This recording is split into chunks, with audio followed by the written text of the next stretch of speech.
Thank you for joining us. I'm Mamie Ba, your host. We have a lot in store on this month's episode, so pull up a chair and meet me at the corner. Intersections starts now.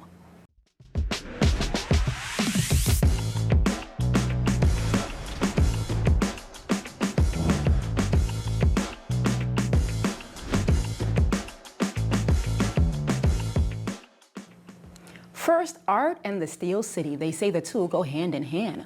A Beltzhoover native is a testament to that. This is where he became a ceramic artist, sculptor, and educator. Now, more than 20 years later, Sharif Bey is back, drawing on his experiences at home and abroad. Homecoming, the exhibition, went live last month at the Andy Warhol Museum.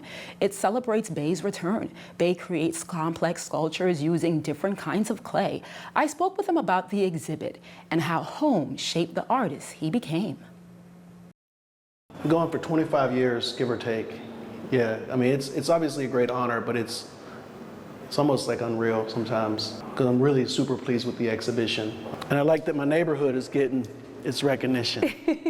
I always say a lot of beautiful things grow in Beltzhoover. Did you know you always wanted to be an artist? When did you know? Probably 9 or 10 years old. And of course, when you're 9 or 10 years old, you have no idea what it really means to be a part of any profession. But I was also really lucky to get a pretty inclusive idea what it meant to be a professional artist from a very young age, by way of places like the Manchester Craftsmen's Guild and the Carnegie Museum and Carnegie Mellon. I was meeting artists all over the city who were either straight out of grad school or mid-career. So artists like Ed Eberly and Thad Mosley, James Shipman, Josh Green, Denise Green. So I was hooked by the time I was 15, and I knew I wanted to go to school to be an artist, and I knew this is what I wanted to do full time. The passion for ceramics was born in Pittsburgh at the Manchester Craftsmen's Guild, and they had a program where they recruited students out of school. That experience at the Craftsmen's Guild really did is it cemented my identity as a 3D artist. Everybody in my family could draw, but this was like my thing, working in clay. It also presented me with opportunities to exhibit my work, which no one had done in that time, and also to go off and experience different things. I was always going away and meeting different people and learning new things and working in new facilities. And those formative experiences whet my appetite. And then, of course, it wasn't difficult for me to jump on a plane and go abroad. When I first traveled, when I first left the United States in the early 90s. How old were you then? 18. I went to the former Czechoslovakia. I realized how comparatively resourceful people were in an area that was quite significantly less resourced than what I came to know as art making. So seeing people do less with more, seeing people to work outside of conventional, what I consider to be conventional spaces, all of this provided a curriculum for me that taught me certain survival strategies and the fact that I didn't need the endorsement of any kind of art making materials, suppliers, company to produce art, because people have been producing art long before Crayola. One of the conventions of my work is using multiple kinds of clay, and not a lot of people do that. So this is made with a red clay, almost like one would use for making bricks, earthenware. But I also purposefully made these kind of thorns or crowns with porcelain clay. And then this snake-like figure is made with black stoneware. So there's a lot of things at play here when you're making a work like this. And then, of course, I mentioned, people ask me all the time, do you fire the steel into the work? So this steel is actually fired into the clay. A lot of my work also is the result of reclaiming fragments of my own work, and it's a literal methodology, but it's also a figurative methodology for my work. In this case, I believe this piece was finished in 2022. The snake was made in 2007. There are a lot of pieces in here, a lot that you spent time working on. Do you have a favorite? I don't have a favorite. I have pieces that I'm excited about for different reasons. A lot of these pieces are named for, it's like old Southern women's names. And in some ways, I'm kind of paying homage to certain female figures in personal or historical families. What makes this piece unique is that it certainly references a vessel or a vase. This kind of series of objects, to me, although it's obviously simplified and abstracted, and that's part of the language, it kind of references like a field of daisies for me. I also really appreciate how some of these works can go from a vase to what I would consider like a modernist sculpture. When you're making some of these pieces, especially for this exhibit, what are some things that went through your mind? One of the things that I had in mind to distinguish this show from any other show that I had was to push for monumentality, to make works that have a physical presence beyond the body. I wanted to make work that really took up space. I knew what the space would be prior to this show, but I wanted to challenge myself to move beyond the intimate into the monumental. When you chose to come back home and they had reached out to you about doing something here, is this how you always envisioned it? You know, I didn't really have any idea what we were going to do. I was just, I jumped at the idea, obviously, but it ended up being a lot bigger of a show than I anticipated. And of course, to have my work in conversation with Warhol and Basquiat is even more substantive. What was it like curating this space? It was both an opportunity, a challenge, and definitely a labor of love. So it was a 2.5-year endeavor from start to finish, and it began with a conversation between Sharif and I. This exhibition shows the work of Jean-Michel Basquiat, Andy Warhol, and Sharif Bey. So the intent was to have them in conversation, in dialogue, and as a result, creating new dialogues around our permanent collection, as well as, Sharif's work in a contemporary art museum. What are some of the parallels? So I think the biggest parallel is that we're looking at 3 artists who began on the margins who ultimately reshaped the center. So we have Andy Warhol as a young gay commercial illustrator who had a hard time having his fine art taken seriously. And then we have Jean-Michel Basquiat, who was a young Puerto Rican Haitian artist who was involved in the graffiti art and street art scene, which wasn't considered a fine art at the time. And then we have Sharif Bey, who came through the world of ceramics, and ceramics as a fine art. The conversation really didn't start until the 1950s, where it was seen as something more than traditional or functional, but belonged in contemporary art spaces. It's a great honor to share space with people who I respect and share space with people who are confidently shattering paradigms, breaking rules, and mixing it up in ways that maybe have never been seen before in Pittsburgh. It would not have been possible for me if I was stuck on those artist myths. I was told those things. Oh, you'll never make a living, you're gonna starve, why are you going to school for that? I've proved everybody wrong who's ever doubted. I wanna be the person who's inspiring young people to see that this is a viable trajectory for a young person. That's what I want to be, and there's no better place to do it than, I grew up, 10 minutes from here. From now until October 12th, Bey will be exhibiting his sculptures at the Andy Warhol Museum on the North Side. You still have time to check it out. And we can't talk about the present without talking about the past. Sharif Bey stands on the shoulders of many artists, including Thaddeus Mosley. He passed on earlier this year. Last month, July 23rd, was his birthday. He would have been 100 years old. The August Wilson African American Cultural Center and Mosley's family hosted a celebration of life. You can find his work on display at Arts Landing in the Cultural District. Next on Intersections, for more than 3 decades, they've served the community. The Community Empowerment Association has shaped lives across the region. Now students are preserving that legacy. Learn how when we come back.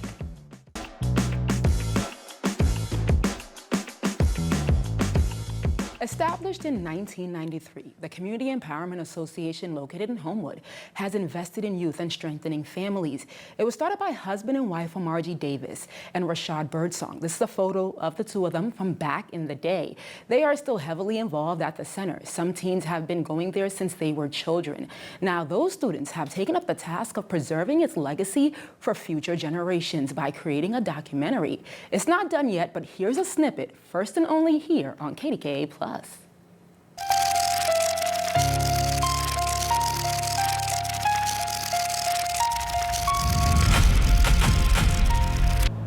I had lost my daughter, and I lost my fiance, and I got shot.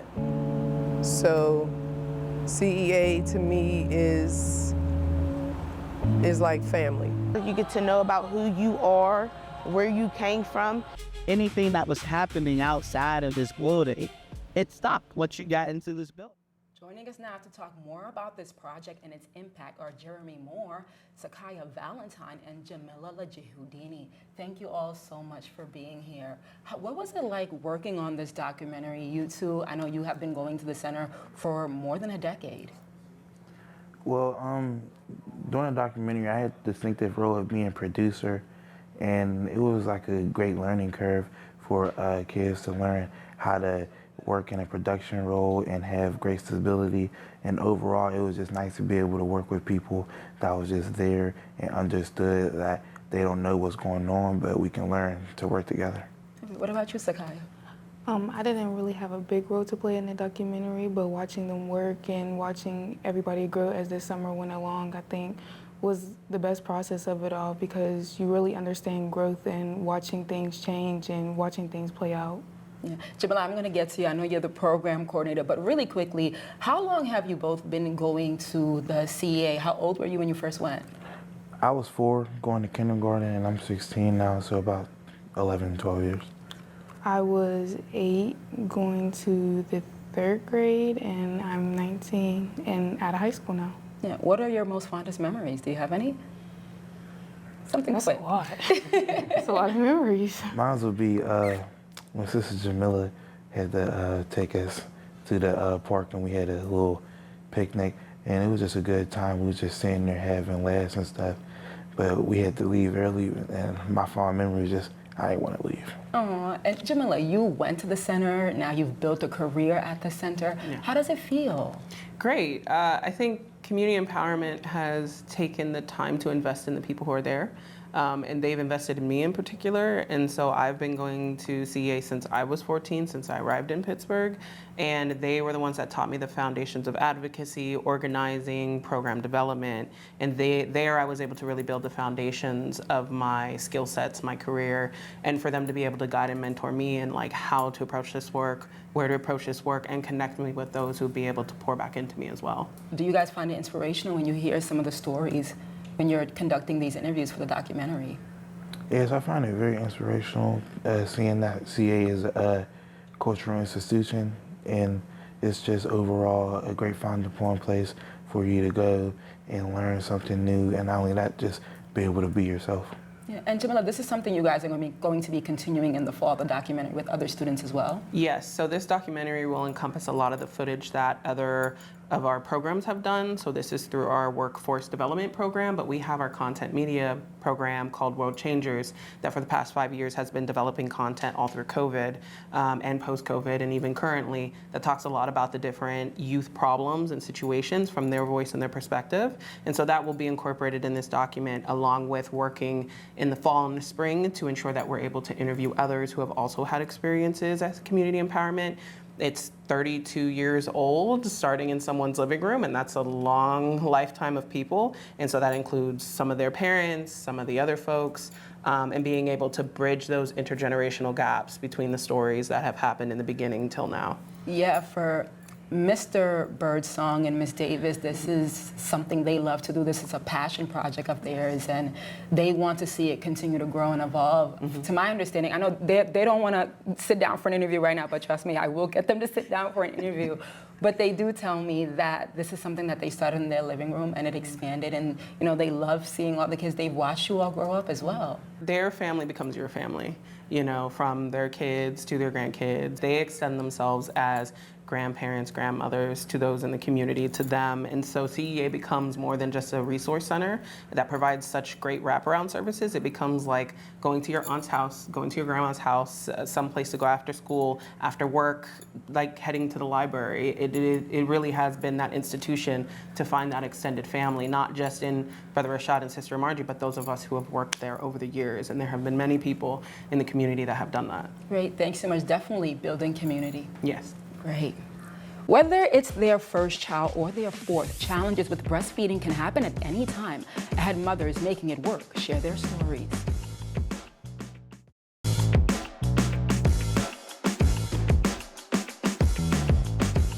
Welcome back. August is Breastfeeding Awareness Month.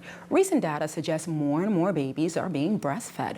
While some people's bodies can easily produce milk, others run into challenges or may not be able to, but there are options, so the baby still gets the nutrients it needs. Today, moms share their experiences and how they overcame difficulties they encountered. Breastfeeding, we're talking about that, so.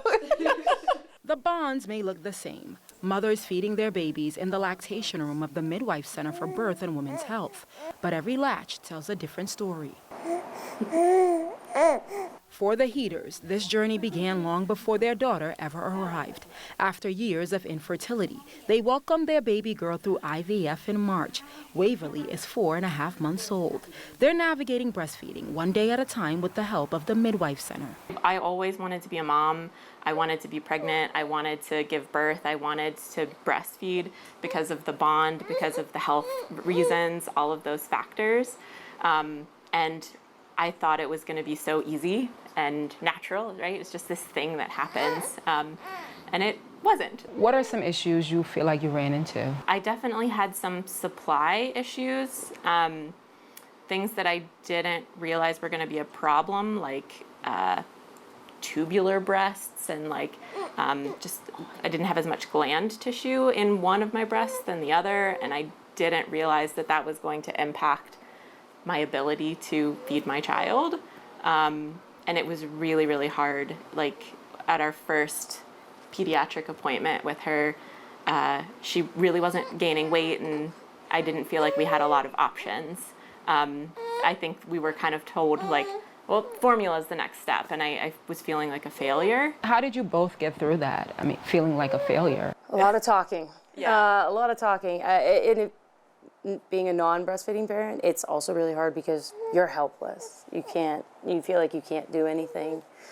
So it was just trying to support her in any way possible. Getting in here and talking with Elena was the best thing we ever did. It was such an uplifting experience for us both. Because we were able to make pivots and to change, and whether it's like adding supplements, feeding more regularly, switching sides, a supplemental nursing system I didn't even know like existed. Elena Smith is a registered nurse and lactation consultant at the Midwife Center for Birth and Women's Health. She helps moms like Athena and Dana. Most of the clients that we see are going to be postpartum, so in the first ideally few days of life, the moms and babies are coming in just to see all around what's going well. And if there's any tweaks, usually it's positioning or a latch issue or some pain involved in that. And we're able to kind of troubleshoot that and get them on track. When you see people postpartum, what are some of the most asked questions? A lot of it is, when should I be pumping? Should I be pumping at all? Should I feel pain? Should I be supplementing with any extra formula or breast milk, things like that? And we're trying to get to the nitty-gritty of like, is the weight a concern? Trying to address the pain that they're having, if they're having any, and kind of getting back to basics of what makes sense for mom and baby. According to the Centers for Disease Control and Prevention, since 2000, the breastfeeding rate has increased from 70% to nearly 90% in 2023. As of 2022, in Pennsylvania alone, data shows that 85% of babies are breastfed. I do feel like more people are breastfeeding, or at least providing breast milk in general, whether the journey looks different for everyone, really. They've taught me all the things. Like Stephanie Hornon, she and her husband have 4 children together. Their youngest, August, is nearly 3 months old. She's been coming to the Midwife Center for 3 years, but her breastfeeding journey began in 2013 with her oldest daughter. Did you breastfeed all your children? I try to, yeah. I've had the best journey with August so far. My other babies, I've run into failures throughout my journeys, but I had to supplement or, pump or try to create more of a supply, but my journey with him has been a little bit better, and I've been able to exclusively nurse. So. And you say you've encountered some failures. What are some of those to your definition? Supplementing more than I had wanted to. And you saw that as a failure? Because I wanted to exclusively nurse, yeah. What is it like nursing exclusively? It's a full-time job. It's a round-the-clock job. Not only am I making sure that, I'm feeding him on demand, but I'm also trying to feed myself and nourish myself and heal myself postpartum. This is my 4th baby, so I have come a long way just in terms of what I've learned over the years, but I've gotten the best guidance and wisdom from these women here at the Midwife Center. To the point that the journey looks different for everyone, there are people who can't breastfeed. There's a lot of things that we can do different, whether it be like a supplemental nursing system that they're still able to provide breast milk or formula milk or donor milk via nursing, direct nursing. What may be some reasons why a person may not be able to breastfeed? There are some glandular things that we know of that some breasts just don't have the glandular tissue to be able to produce that milk. There's some endocrine things that we see, thyroid issues, breast reductions, those types of things that there's some things that we can do with them and other times we can't do much. I tend to be someone that wants to support whatever that journey looks like for them. Because while the paths may be different, the destination is the same: nourished babies and supported parents. It's so much better now. I feel confident whenever I'm feeding her. I know that she is getting enough. Once we were in here and we started to get a rhythm, once we hit that, you feel like unstoppable. What's the reception like from your partner, watching you go through this journey and now being able to get to this point? He's my biggest cheerleader, honestly. I couldn't have done it unless it was with him, because he pushes me and he motivates me. We're not done yet. There's still more ahead. I'll have your neighborhood highlights when we come back.